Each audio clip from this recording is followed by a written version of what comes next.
Brant DXT grain carts have efficient unload speeds, large carrying capacities, unmatched durability, and reliable components that make sure your cart is working when you are.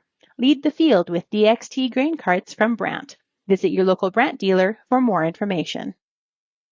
I'm Shaun Haney, and this is RealAg on the Weekend.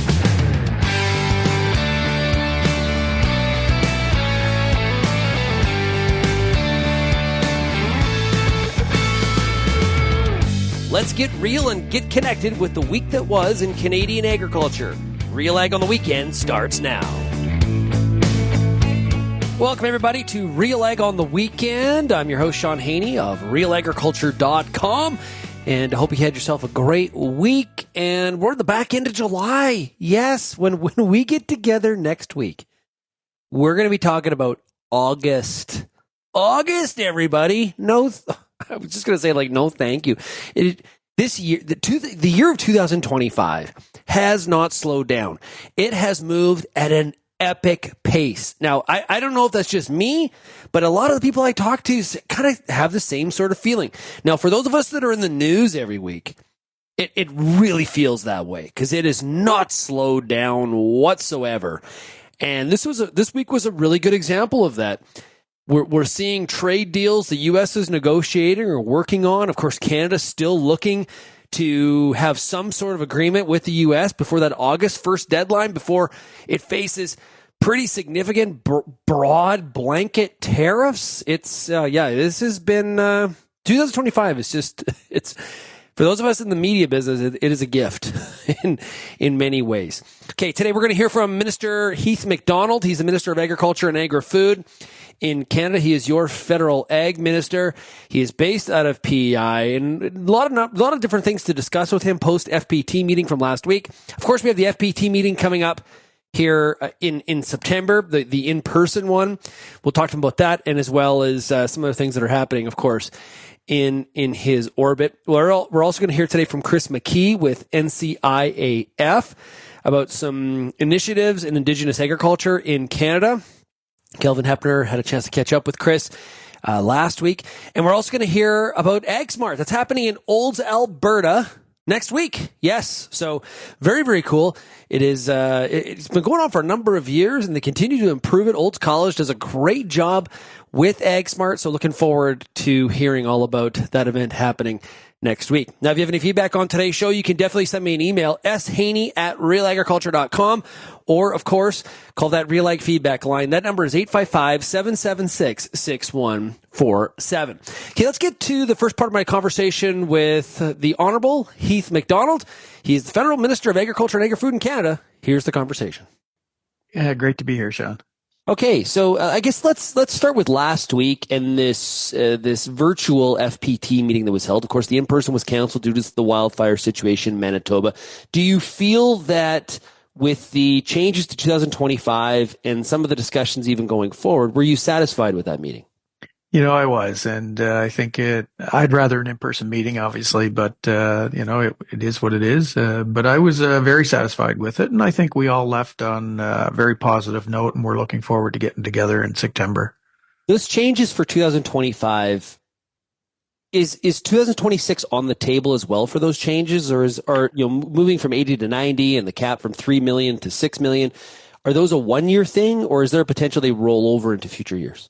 Well, I think we'll, we just got that passed and got everybody to agree to that at our meeting. So I think, every year is going to be a little different, and we see what the circumstances play out. I mean, we're seeing all kinds of challenging issues, whether it be drought or wildfires or what have you. And the interior BC, I see they're facing major drought issues too and water issues. So I think each year we're going to have to take an evaluation and see where we go from there. There may be other issues that pop up that we may want to address too. Yeah.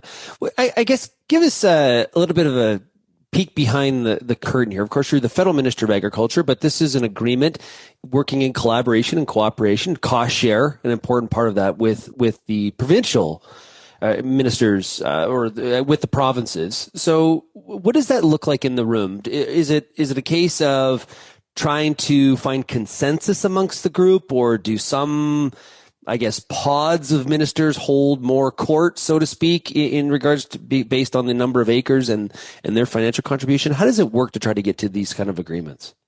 Well, everybody has their own issues, and I think the regional differences, I think all the ministers respect each other in that regard. I think there's collaboration and cooperation, and it depends what we're talking about, what the issue of the day is. I think, but you know what, they're all integrated, and they all just want their industries and sectors in their home province to be successful.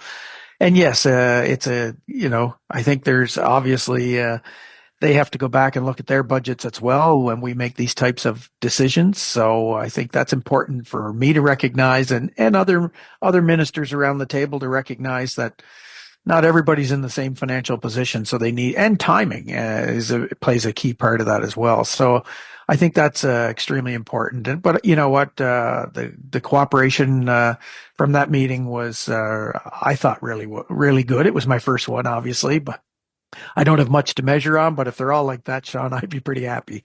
Okay, well, let's talk about the next one then. It's coming up. It'll be in person, as you mentioned. It is a better situation when any sort of meeting like this is in person. What are your goals that you're looking to achieve at the early September FPT meeting? Well, I think it's building on the strength of the last meeting. I think we want to keep the lines of communication open. I think we want to talk about diversification, the economic value to the agriculture sector. I spent the last couple of days in Toronto meeting with, I think it was 8 different companies from I'm going to say North America, because there was 1 or 2 that were from the United States, and looking for investments in additional investments into the agriculture sector through venture capital, through could be equity, could be anything. And it was really they said likely a first time that they've ever been approached in this way. I feel it's important. It's part of a play that I think is extremely beneficial to the agriculture sectors across this country, to ensure that we're doing everything as a government to lead the way a little bit. And then, as I say, get out of the way at some point. So I think, those types of things, I think we need to keep building on. And it's something that I will pursue for sure, and have already started. At a time where you're talking to companies about, trying to get more investment into Canada, one of the things that makes Canada appealing from an investment standpoint from outside capital is the access to the United States. I would imagine that some of the trade issues as we approach this August 1st deadline between Canada and the U.S., and also a USMCA CUSMA renegotiation potentially next year, that had to be something that came up as a concern, or maybe a bit of a barrier for immediate capital investment? You know what? The conversations went really well, and I was a little intrigued. I wasn't sure what to expect bringing these people together. I must say that kudos to several of them. They flew in for that meeting specifically into Toronto. So that's part of the discussion. But these are capital investors, and they have money to spend. They want to seek out some good possibilities, and they're keen.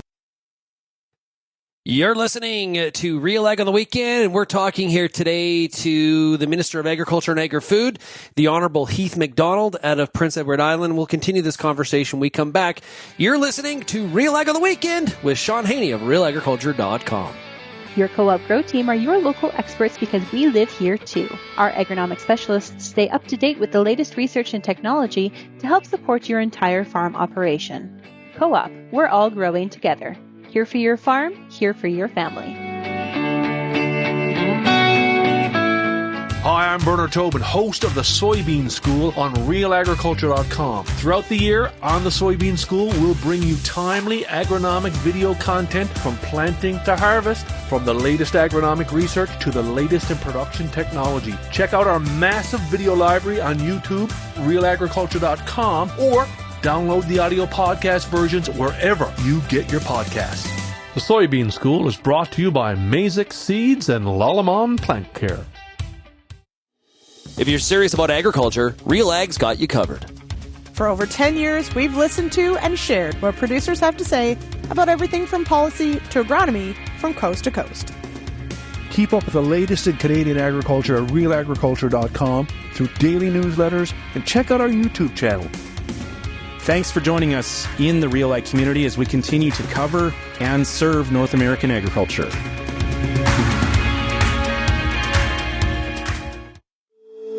If you're involved in the agriculture industry, it's important to stay informed on all the latest issues affecting your business. At RealAgriculture.com, we offer fast, reliable news, information, and insights to help you keep on top of all of the latest in Canadian agriculture. Visit RealAgriculture.com and sign up for our free daily newsletter covering everything from news, agronomy, animal agriculture, and much more. Visit RealAgriculture.com/subscribe today. And we are back here on RealAg on the Weekend with Shaun Haney, your host from RealAgriculture.com. Let's continue my conversation with the Minister of Agriculture and Agri-Food, Heath MacDonald. You received a part of a letter from a number of different commodity groups, ag associations, industry stakeholders, the Let's Grow Canada campaign, I should say. What's your reaction to the suggestion that agriculture needs to be more of a top priority for the government? That's perfect. As a minister sitting here responsible for agriculture, they're doing exactly what they should be doing, and I am my priorities aligns very well with that letter. And no, I welcome that letter, and kudos to all those sectors that applied it. And I think that's what we need. We need advocacy on my behalf, on their behalf. I think we all need to come together. The more we do this, Shaun, the more recognition agriculture is going to get across this country. And, we're not fighting with one another. We're not, going in different directions. We're rowing in the same direction, and we're making agriculture more visible, more attention put on it at every level. And I think it is extremely important. You've been doing the tour. You've been traveling across the country, meeting with stakeholders. The listening. I call this like kind of the initial 100-day listening tour. We're through most of that, I'm assuming, here as we're through the mid part of July and through the first 100 days. Are you formulating now what we need to do? Bringing all of that, assimilating all of that, synergizing all of it. Do you have a better understanding now of what needs to happen to move the industry forward so that it can accomplish some of those things those stakeholders said in that Let's Grow Canada initiative?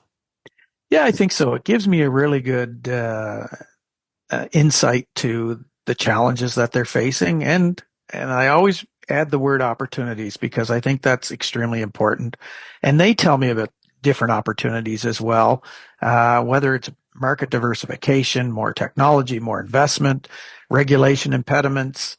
There's all kinds of things, but I've been to Saskatchewan, Alberta, Ontario, Quebec, Nova Scotia, New Brunswick, obviously Prince Edward Island, and we're heading to Indonesia the first of the week, which I think is an extremely important market right now for us and everything that's happening, and more opportunities there as well. So yeah, it's been a busy first 100 days, but I can tell you that I wouldn't have it any other way. And I think as a new minister, that's exactly what I have to do. And there's lots of challenges out there, but again, I'm going to use that word opportunities because I really think there is opportunities, and I think I need to take that to Ottawa, especially this fall when we sit back down at the cabinet table face to face. The U.S. has been working on trade deal with Indonesia, and you're headed there next week. What's the purpose of the trip? Totally trade related? Yeah, it certainly is. And I think building that relationship and showing that we care. I mean, Canada's been first and foremost a great partner with Indonesia. We opened up an office in Manila. I would personally like to see us open up another satellite office, maybe somewhere else close into the Indo-Pacific area. But it's so that, building those relationships and showing a minister coming in from Canada, I hope, signifies that we care about them, and we're a partner that they can trust. Hopefully we'll get to number 2 trading partner with Indonesia in the near future. Have you had a chance to, obviously one of the most important trading relationships is between Canada and the U.S., and I mentioned some of the immediate challenges and then going out 12 months. Have you been able to talk to Secretary Rollins yet? No, I haven't. And it's something that we need to do, but we need the right time too. I mean, there's a lot going on. We had the G7. We wanted to wait. And then we received the letter on the 35%. So look, it's timing and it needs to be addressed, obviously, but I think we need to be very strategic when we do this and who we take with us. If there's anybody that we so desire to take, and in coordination with the PMO's office too, the Prime Minister, and make sure that we're all on the same page here. It's a very fragile time in the trade, so I don't want to disrupt any more than anyone else, but I want to make sure that I have all my ideas and strategies settled before I make that attempt. Yeah, the Prime Minister and Ambassador Hillman have really taken the lead on those trade negotiations with the United States and their trading team. Have you been able to contribute in terms of what agriculture would seek in terms of improvement or defending the fortress, so to speak? Have you been involved in those discussions with the Prime Minister and Ambassador Hillman?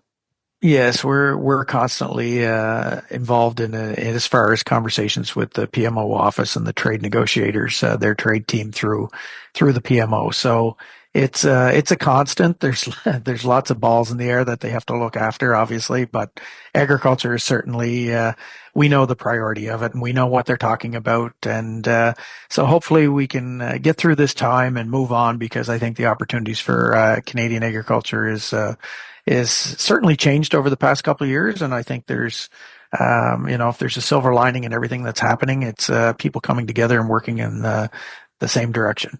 I know we're running out of time, Mr. MacDonald, but I just wanted to get in as well. I know the Prime Minister has instructed different departments to work on costs and try to reduce some of those costs. Where are you at in that process, and what are some of the timelines of that? Well, we're certainly looking at everything. Looking at programs that maybe haven't been used. There's all kinds of it. Look, I've gone through this as a provincial minister, as a finance minister, so I'm fully well aware of everything that can transpire over transformation of government. I think we have to be fiscally responsible, but I also think that we want to ensure that our priorities in the agriculture sector are heard front and center, and understood that the important role that it plays in growing the economics of this country. So you don't want to cut off the hand that feeds you, per se. So I think we'll leave it at that. But yeah, certainly we're working our way through it. Do those cost instructions need to be done before a potential fall budget? I think the outline of them, Shaun, necessarily have to be done. I think there has to be a process in place and a target set, and that's what we're working through right now. Okay, well, I had a great time with you in person at the Calgary Stampede. It was great to be able to chat with yourself and your wife. I quite enjoyed it. I guess the big question is, did you enjoy the Calgary Stampede? You know what? I had a blast. The reception, as you know, were there. Look, people were welcoming with open arms, and I can't say enough. Look, Canadians are special people. We know that, so we just want to keep building on that and make sure we keep our lines of communication open for my department in Ottawa. And I appreciated meeting you as well, and enjoy the conversations always.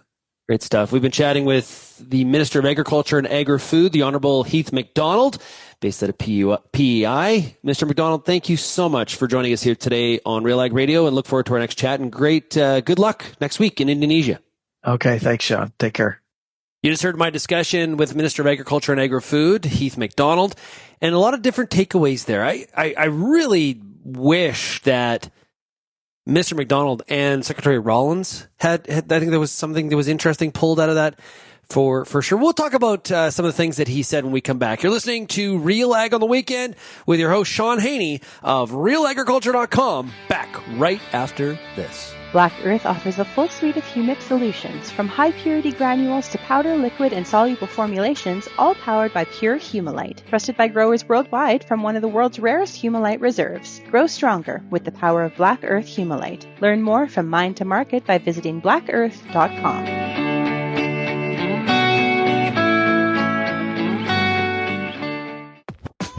RealAg Radio is Canada's only daily radio show focused on agriculture. Get expert advice on Agronomic Monday. Tuesdays and Wednesdays will cover a broad range of issues. Thursday we'll hear from farmers across the country on the Farmer Rapid Fire. And we'll wrap things up Fridays with the RealAg Issues panel with Kelvin Hepner and Lindsay Smith. Join us Monday through Friday at 4:30 Eastern. And don't forget about the replay at 7 in the morning on Rural Radio 147, Sirius XM. Get all the information you need to keep your pulse crop healthy and profitable with the Pulse School on RealAgriculture.com. The Pulse School is a free YouTube video series covering agronomy, research, and more across a host of different pulse crops. It's also available as an audio podcast wherever you download or stream your favorite podcast.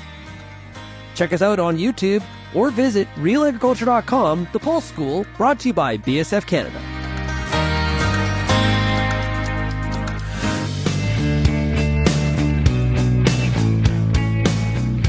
And we were just listening to the conversation that I had with Minister of Agriculture. Yeah, I think one of the takeaways that I had in that is definitely a different tone coming from the minister compared to where we were with Minister McCauley. Okay. Now, listen, Cody Boyce was Minister of Agriculture for a week before the election. So let's just push that aside for a second. If you compare the tone and the things that McDonald's talking about versus what McCauley was talking about, it definitely is a change in the attitude and no doubt also, honestly, I would say the pace at which they're working. Now, the question is, where do they go from here? We're through the first 100 days. That's great. We've heard, we listened.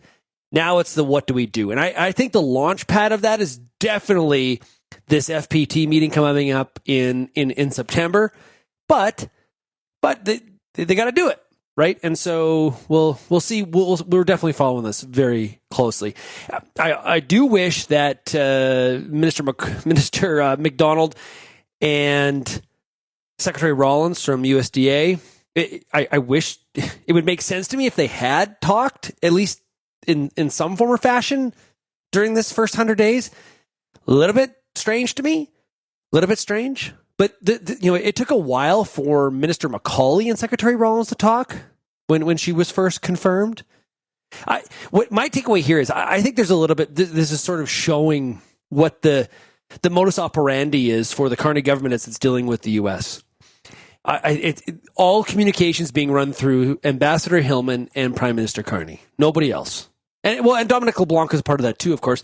But it's because it just seemed like, you know what, I don't need to get in the middle of this, was kind of the sense that I got from Minister MacDonald. Okay, hey, coming up next week, it is AgSmart in Olds, and let's hear about it. We're joined right now for AgSmart. It is Tracy Gardner. Tracy, how are we doing? Oh, we're so amazing. It is sunny outside, and all of our ag producers are thrilled. Yeah, crops are looking a little better compared to like where we were a month ago. So anticipating a lot of excitement and some smiles on people's faces as they attend AgSmart next week in Olds. Looking forward to it. So from AgSmart's perspective, what makes a difference than some of the other trade shows and conferences and things that are going on out there? Well, that's an excellent question, and one that we are super proud to answer. And it's because we're an educational show, and it's a hands-on opportunity for producers to be able to go out to the crop plots, watch demos, interact with the trade show exhibitors, and be one-on-one with some of our industry experts. So you can see technology in the field, and you can interact with those folks. It's very practical. It's an innovative solution for farmers to take a peek at some of the stuff that they've been reading about, or that some of their peers and industry folks have been chatting about. So very education focused. Lots of industry experts are going to be part of speaker sessions and panel sessions, and it's just going to be a really, really fun, interactive, and educational space. What are some of the key highlights or new features that attendees that are going to be there next week can look forward to? I think probably one of the best ways to talk about highlights is just to give a shout out to our demonstrations. And I think that anything that focuses on precision ag tools, robotics, and autonomous equipment really gets people excited, because it's new, it's cool, it's fun, and just exactly how do these new technology pieces have application on farm. So I think that's probably the number one highlight.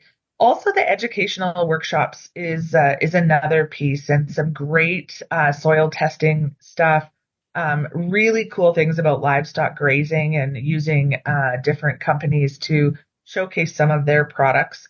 And farm profitability is also another piece. So there's an expanded exhibitor lineup that is also showcasing some really cool stuff. So check out the speaker sessions and panel sessions, because I think that a lot of producers will be encouraged by some of the discussion there. But I have to tell you, Shaun, one of the most exciting pieces in terms of highlights is James Lawrence is our keynote speaker to kick the cool. AgSmart event off. He's the Iron Cowboy, and he's a hometown guy. His mom and dad currently live in Calgary, and Alberta was home for him for years. But his story about overcoming adversity and resilience and just sheer determination is really, really cool. So I'm really excited that we'll be able to hear his story, and he's going to do a little book signing afterwards. So great opportunity to interact with James Lawrence. Oh, I love a good book. Nice stuff. I like that. Okay. So for the Real Agri audience that's listening to this, is this event for all of them? Or like who should be attending this thing? That is also a wonderful question, because I think that AgSmart truly has a little bit of something for everybody. So if you're a young student and you're attending a post-secondary and you're interested to take a look at what agriculture does and what the possibilities are, this is a wonderful expo to come to. And if you are a third or fourth generation family farm and you've got the whole crew that wants to come in and spend a day together and learn, it's a great opportunity too. I always say my dad, who is 67 years old and has been employed in oil and gas and a full-time farmer as well, is a great target audience, because there is really something for everybody. Whether you're a farmer, an agronomist, a researcher, an ag service provider, there's lots of things to be able to engage with. The trade show itself has some really fantastic opportunity to chat with the trade show vendors and just to build some relationships and get some ideas about some different on-farm practices that may be really relevant. So it's also a fantastic networking opportunity. So to answer your question, everybody can come. I like it. Well, everybody, if you are interested and you want to be in Olds July 29th through the 31st, go to agsmartolds.ca to find out more. Tracy, thanks so much for joining us here today. Thank you. AgSmart, a very cool event. So encourage you to check that out if you're in the Olds area, or if you got, hey, listen, if you're caught up in a lot of your agronomic stuff that's happening out in the field, encourage you to go down to the event and check it out. If you do have any thoughts on what we talked about there with Minister MacDonald, I want to make sure I get your feedback. Okay. And listen, maybe you're not farming or ranching. Maybe you're in the city and you're just like, okay, this is interesting. I don't hear from the federal minister of agriculture a lot. What did you like or dislike? Or where do you see the opportunity? What concerned you? Do you agree with me that it just sounds like a different department, at least in tone? So I would love your feedback on that.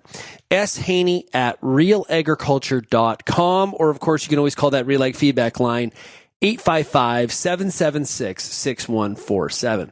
Now, coming up next, Kelvin Hepner was at the CFA roundtables last week in Winnipeg, Manitoba, and he got a chance to learn a little bit from what's going on at NCIAF. This is the organization that represents Indigenous agriculture in the country. They're just kind of getting a little bit more of a platform. And Kelvin's going to give us an update with Chris McKee right after this quick break. Brandt DXT grain carts have efficient unload speeds, large carrying capacities, unmatched durability, and reliable components that make sure your cart is working when you are. Lead the field with DXT grain carts from Brandt. Visit your local Brandt dealer for more information.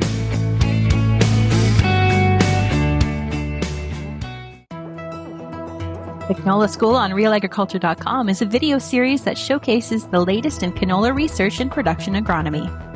Learn from some of the best at your own pace through quick and timely producer-focused videos available on our YouTube channel. The Canola School on RealAgriculture.com is the quickest way to keep up to date on all the latest in canola production. Boost your canola IQ with the Canola School, brought to you by BASF, and visit canolaschool.com. I'm Lindsay Smith from RealAgriculture.com. Join me Monday nights for The Agronomists, a 1-hour live and interactive show broadcast across YouTube, Facebook, and X. Monday nights at 8 p.m. Eastern, I host expert agronomists from all over the country to give you answers to some of the toughest agronomic questions. Join us live or catch the replay Tuesday morning. That's The Agronomists with me, Lindsay Smith, Monday nights live at 8 p.m. Eastern.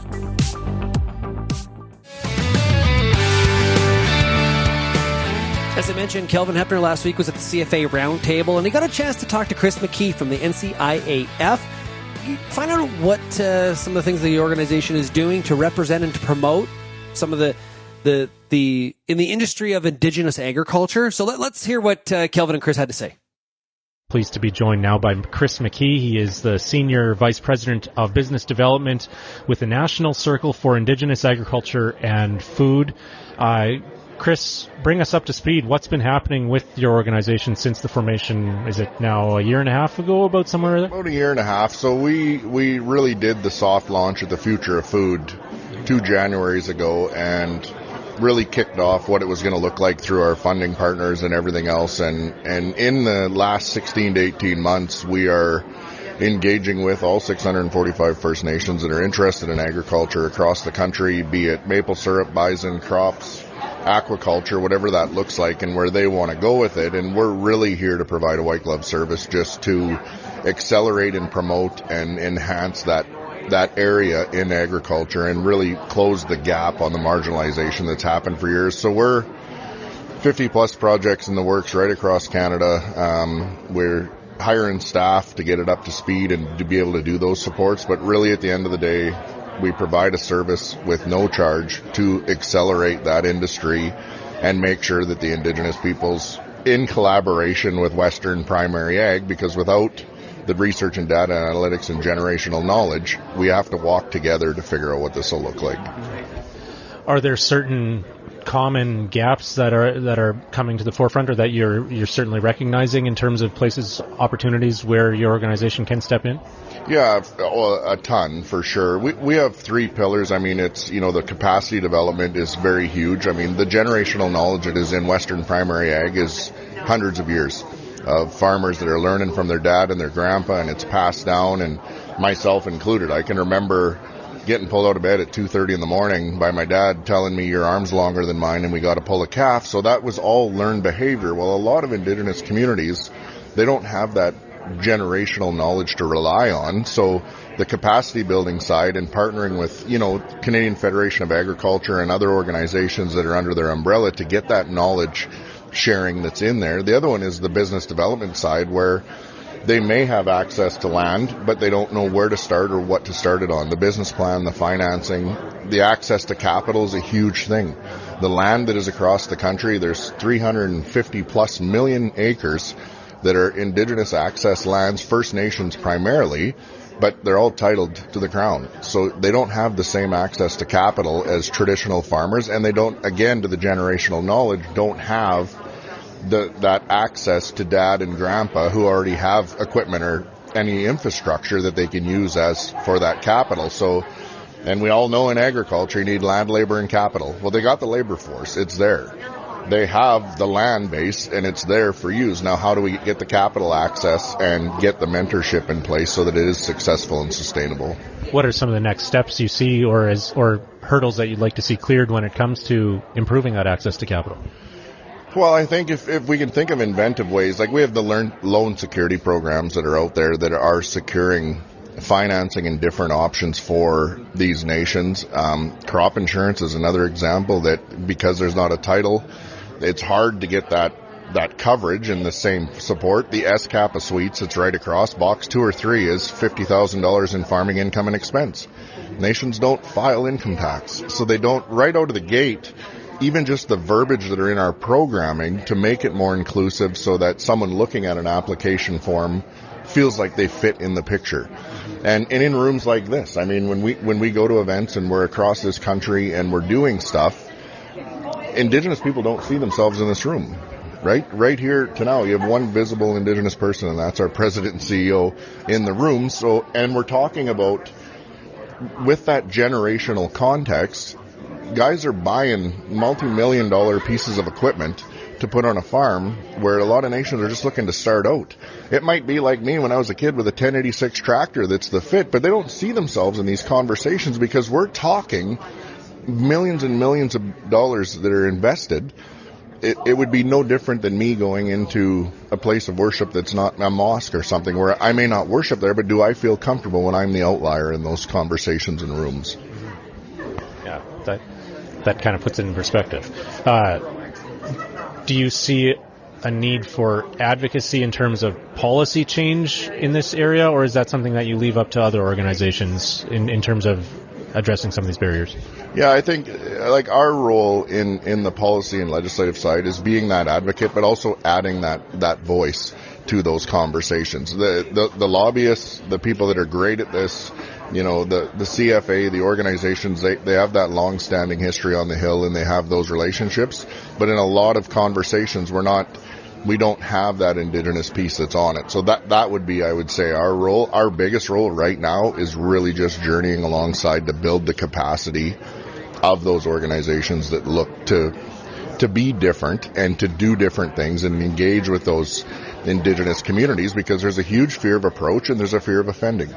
And it exists. But until we are driving down a road in rural, any province across here, and we stop on the side of the road and ask how the crops are running, and we have a conversation about grad and everything else, well, when we can start not being afraid to stop at a community and do the same conversation and start building that relationship without an agenda, that's when we're actually going to move forward. Do you feel like you're making progress? I feel like the partners that are coming on with the NCIAF, as well as the phone that hasn't stopped ringing in the last 16 to 18 months, we're absolutely making a difference, and the uptake is there. We knew that it would be busy. I don't think we thought to ourselves that this is going to be at the rate that it is, but it speaks to the want and the desire of everyone to accelerate an industry with all partners at the table, not just the traditional where we've been, so that we have, by 2050, when we need to feed the world and increase food production, the only way we're going to get there is through innovation. We can't create more land, we can't create more space, but those partnerships and those relationships, and then going back to traditional knowledge along with the research and development and the Western knowledge, we can pull this off. I mean, we showed a video yesterday with Cowis' farms. I mean, they're up to 5,000 acres. They're an on-run, fully staffed by Indigenous people that are running that entire operation. We've helped craft breweries in Ontario get to an export market, and outside of that, we've helped communities just get bison onto the land. We've built youth camps with other nations to empower the youth to get back into it and create those youth warriors. We've done advocacy work and been up and highlighted aquaculture projects all over the country, and every day we're moving a step further, and we're having that one more conversation. And the events that we go to or anything, there's a lot of smart people in this room. If we change the mindset or a different thought process of one person in this room, we've done it. I don't need 500 people in the room to think different or grab a glove. I want one every single day to just look different, or, you know, not get a perception off of social media somewhere because their cousin's brother's in-law reposted a story from 8 years ago and they think that's the truth. If you listen to what we say in the stories and those success stories,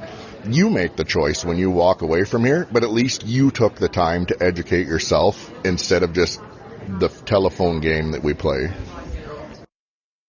That was Kelvin Heppner of RealAgriculture.com talking to Chris McKee of the NCIAF. If you have any feedback, send me an email, shaney@RealAgriculture.com. Thank you to everybody for tuning in today, getting real and getting connected with RealAg on the weekend. Much appreciated. We'll talk to you again next week. Cheers, everybody.